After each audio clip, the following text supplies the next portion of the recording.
everybody, this is Aura from Eat Good Feel Good Freedom from Binge Eating.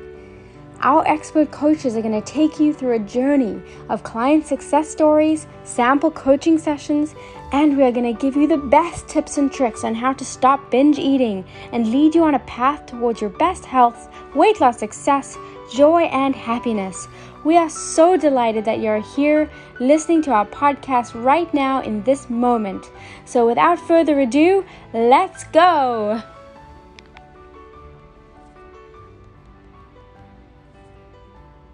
Every night. You know what? I actually like waking up early.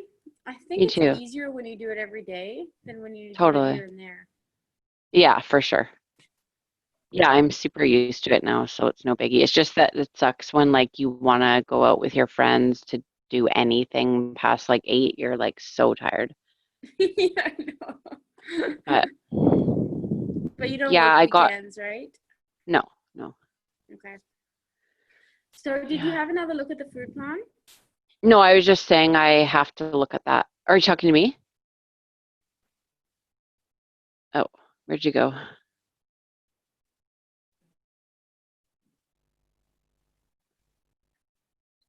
Do you feel an aversion to sticking to something?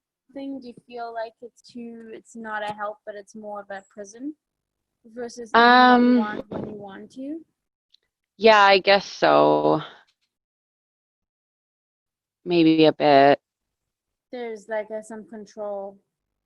Yeah, You can always just try it for 1 week that's and true. see if you like it. For Because sure. you might actually find it really helpful. Totally. So like, It's is it tried and like tested. you wouldn't eat like a sausage?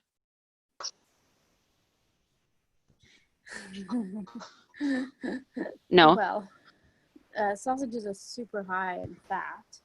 Oh, I okay. would if I was cheating. Oh, I see. Okay. Yeah. Sausages are super high in fat and sugar. Oh, okay. And the thing is, when you eat that type of food, especially a sausage, you're going to for sure crave sugar after that. Oh, okay. Hmm. Because that triggers all the addictive parts of your brain, and all Oh, the I hunger see. hormones will increase. Oh, okay. And Okay. actually, I bet you if you looked at your food, um, every time you eat something like sausage, I bet you Mm-hmm. get sugar after within a few hours. Hmm. You're like, damn, I love That all sausage. eat sugar, is that what you said? Yeah, Oh, okay, yeah. yeah, No, I was because just it's curious so high because in fat. I eat like normal food still, like, Yep, but just like all within like I try to within calorie range, but yeah, I and guess. that's a really good start. Eating what you want, but in moderation. Mm-hmm. And then that's a good way to start from the binging. But there's Okay. certain foods, like even for myself right now, I fell off the wagon for a bit, so I'm getting back on. And Mm-hmm. it's there's certain things I have to remind myself, oh yeah, I could just have like one little box of Smarties. It's just one little Yeah. box of Smarties. But then I have to remember that that's going to aggravate me to want Mm. to eat more, like a Right. bowl of cereal before I go to bed. Yeah. It's not like, oh, if I have this, then I won't want any. That's the lie. That's Right. the trick. We think, oh, if I just Totally. have this, then I won't want any more. But Yeah, the truth exactly. is that if I have it, I will want more. And if I Totally. say no to it, then I will have restraint and build up self-trust and confidence and actually not have cravings. Right. The Okay. more sugar, fat, salt you have, the more you're Mm-hmm. going to want. But it doesn't mean not to eat it ever. Right. And just to know those things, like having refined foods. And the other thing about it is it's one little box of Smarties, and I'm definitely not, if you have your Sundays and you have your things, like I'm not telling you you're bad or there's anything wrong. I just noticed for myself, just cutting out that Mm-hmm. sugar, it really affects my mood positively Wow. when I reduce my sugar intake. Cool. Like that See, I sugar didn't really even think I causes was eating that depression. much, but Huh? like I didn't even think I was eating that much, but then it's like, I guess I'm not looking at that, right? Mm-hmm. So let's see where Heidi is. I know she was Okay. coming on and a couple people. I'll be right back. Okay. Well, I'll be here. I'm just going into Messenger. Okay. Okay. Oh.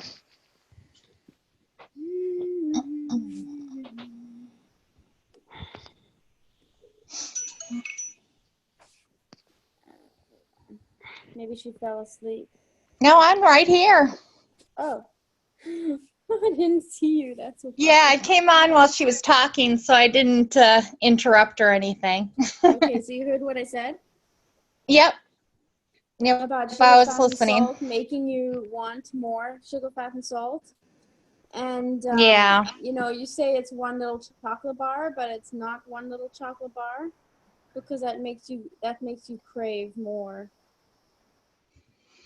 Yeah, Right. that's true. That frustrates me though. Because your mind will tell you that it's like if I have this thing, then I won't have a craving anymore. It's just one little Yeah. thing, and then it'll be over. Yeah.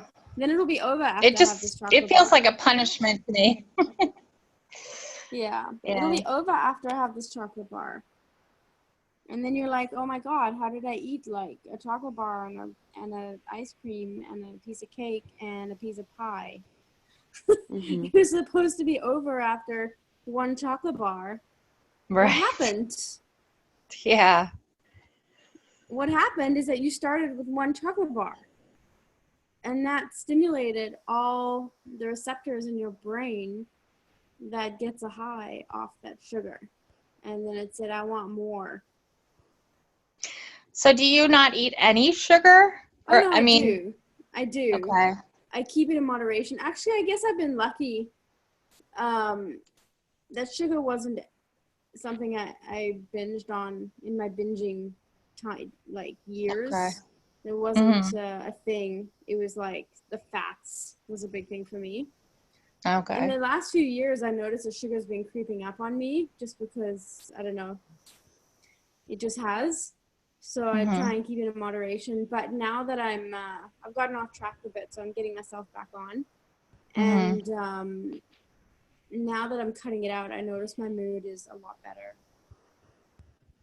Okay. It's like that. If you could put on a chocolate bar warning, like the cigarettes, you know, causes Yeah. cancer. It should have warning causes depression. I want Yeah. to do a Mm-hmm. little Photoshop thing about that. Yeah. And of course, sometimes it makes you feel better. Like if you're having your period and you Mm-hmm. need, you know, that little boost for sure. Like having a chocolate bar here and there. I'm not saying never have it, Mhm. but if you're getting in a daily habit, if you're in a daily Right. habit of eating a chocolate bar or two or three or four or five, Mhm. then see if you can go Yeah. one day without it, just one day, or go from five to. I would say go from five to one, but the thing is, if you have one, it's so easy. What happens is your endorphins start to spike when you have that Mm-hmm. one, and then you forget about your diet Mhm. because you're in like high on food land. Yeah, that's probably why a lot of times I start out really doing really well in the mornings, and then as the day goes on, it seems like I get more and more sugar and carbs in, and that's probably because I choose the wrong things. And I get more and more sugar, and then I want more and more. So that's probably why it continuously gets like that. I didn't think of it like that, but that makes sense. So, Yeah, I yeah. know. It was shocking to me too when I found that out. You know, that's why those foods are addictive. That's why it's hard to stop. Mhm. And so, you know, don't see it as a deprivation when you're saying no to yourself at the get-go. See it as an empowerment to help yourself. Like for Right. me, I feel way more satisfied and satiated if I start my day with oatmeal and fruit and some protein powder and no sugar in it. And yeah, I like to have the sugar, it tastes good, but I actually feel a lot more hungry very quickly after if I put sugar in that stuff. But I feel no hunger at all. If I just have the plain oatmeal, a little bit of fruit, even a little bit of milk is fine, some protein powder. Like, there's no hunger because I'm not stimulating the addictive parts of my brain, which sugar opens up those endorphins, which causes the high. You go up, and then the crash, which is the depression. And people like us, especially food addicts, we're a lot more sensitive to sugar. They affect us differently than they do other people. It's like a real drug. Right. Yeah, I guess my thing is, if someone were to tell me to have fruit and oatmeal with no sugar, no sweetener, nothing, that sounds like punishment to me. Yeah. It does not sound like something I want to have. Yeah. Well, I mean, you gotta know yourself, but you get used to it. And and there's quite a lot, like if you're having frozen blueberries or strawberries, there's quite a lot of sweetness in that. And if you're having like a vanilla protein powder, there's quite a lot of sweetness in that as well. Okay. I just have to get used to it, I'm sure. Just because I'm not used to eating that, It's not what I've been eating, so it's not what I'm used to. So it'll take some adjusting to get used to it, I guess. So. And that's all it is. It's adjustments. It's small adjustments that make big differences. Like today, I wanted to go to Starbucks and I usually get a half sweet hot chocolate. And I'm like, it's only 200 calories or 150, not even, But then I'm like, oh yeah, but then if I have the chocolate and the hot chocolate, it's going to make me want to eat more food. So what can I have instead? I can have a tea. All of a sudden, I've gone from 200, 300 calories to 20 calories. And they're both hot drinks. Liz? What? Liz is sleeping. I'm listening. So my point in that is you can make small tweaks and adjustments that will make a big difference. Right. It's just a choice. Yeah, I'm hard. have such a hard time making those choices when it comes to like having a cookie or tea. And sometimes I do make the right choice, and I'm always surprised when that happens. But sometimes, most of the time, I don't. Because so I just don't know how you get from, like, I'm obviously it's changing a tiny bit because I am making that choice sometimes of like not going to that extreme. You gotta talk to yourself all the time. You gotta Okay. have like little, like in my head today when I wanted hot chocolate, Mm-hmm. I had to close my eyes and see the vision of myself, with who I am and who I want to be. Right. In this moment. That's true. And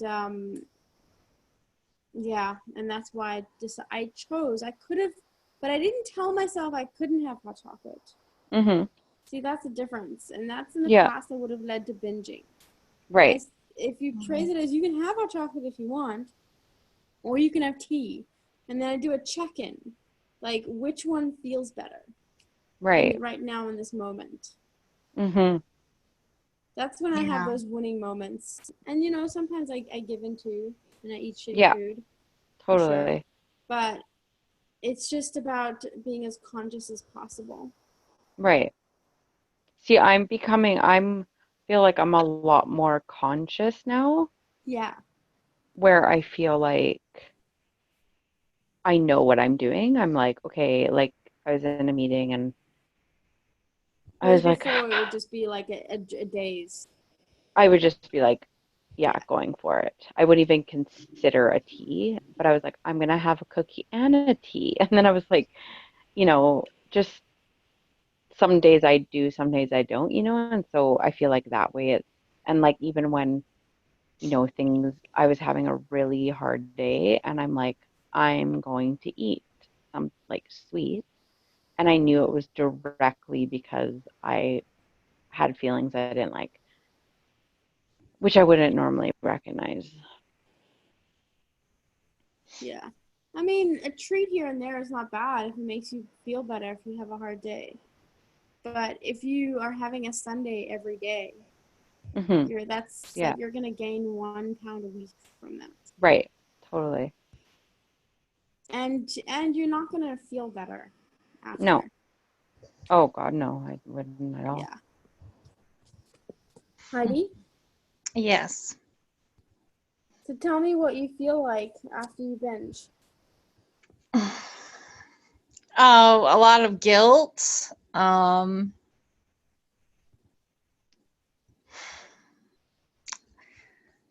Quite a bit of guilt, I guess. And physically, I don't feel good, obviously. My mind just says I'm a failure, and I feel guilty for giving in. So you go to a dark place. Yeah. Yep. I've been pretty good lately, actually, with the Is binging. it worth it? It's the overeating and portion sizes that I'm struggling with right now. I haven't really had a big binge for I don't even remember the last time. It's been over a week. It's just Well, that's I just that's a I huge just success. yeah, that is. I mean, because I was doing that every day, if not more than once a day Hmm. before. So, I mean, I've been able to stop that, but I'm still putting in like an extra snack at night, Hmm. it's still eating more calories. So it's more of like an overeating thing because my mind just nonstop Yeah. thinks about what's in the kitchen, Hmm. and so it's hard for me to put a stop. And nighttime for some reason is the hardest for me. It always has been when everyone else is asleep, and it's just I have a hard time falling asleep because my mind continuously thinks about food and continuously thinks of the negative things. And so I'm trying to work on switching that to positive stuff rather than the negative things in the day. I'm trying to be grateful for the thing, pick out the things that I'm grateful for in the day because that helps Yeah. with it. I think a really good exercise for you I think a really good exercise for you would be to write yourself a letter as if you were writing it 3 years from now. Mm-hmm. And imagine you've reached your goal weight in 3 years. I want you to write yourself a letter about those difficult, dark, hard moments at night that come up and send it to me. Okay. That'll be tough, but I will do that tomorrow. I don't have any plans tomorrow, so that's a good assignment for me to do tomorrow. Your heart is a little bit more open and that you're ready to embark on your journey of healing from freedom from binge eating.